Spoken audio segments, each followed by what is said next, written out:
The drain team has been reporting for years about constant problems with the Sewage and Water Board's old, outdated power turbines. But now eyewitness investigator David Hammer has learned the newest turbine also has problems, and it even suffered an extreme emergency. The Sewage and Water Board's newest power turbine is Turbine 6, installed in this new building just 6 years ago.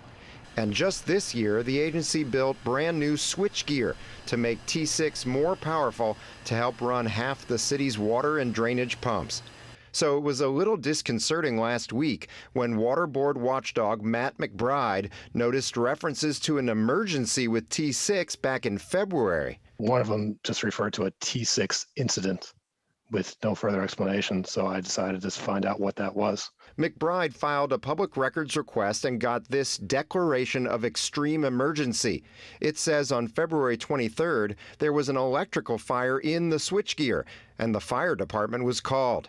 But when Sewage and Water Board General Superintendent Ron Spooner appeared at the City Council Public Works Committee the very next day, here's what he told them about T6. We have some electrical issues we dealt with yesterday on T6. That's it. No mention of a fire and no mention of an extreme emergency. And to be clear, it wasn't because of a meeting that we found out about this. It was because you asked about it.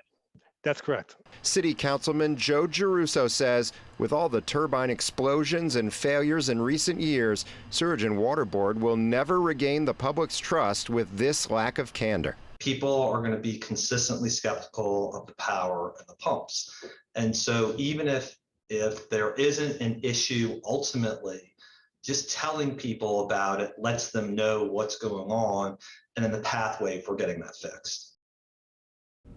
Now, General Superintendent Ron Spooner sent us a statement today explaining that the fire happened when an electrical breaker was installed and the fire was put out quickly by Sewage and Water Board staff before the fire trucks arrived. Spooner says nothing on T6 itself was damaged, but 3 electrical breakers on the switchgear were damaged, so a declaration of extreme emergency was needed to put T6 back in service as quickly as possible. T6 went back online on March 25th, more than a month after the fire. The Sewage and Water Board is waiting on a report to find out what caused the fire. Katie? And I'm sure you'll bring it to us. Thank you, David.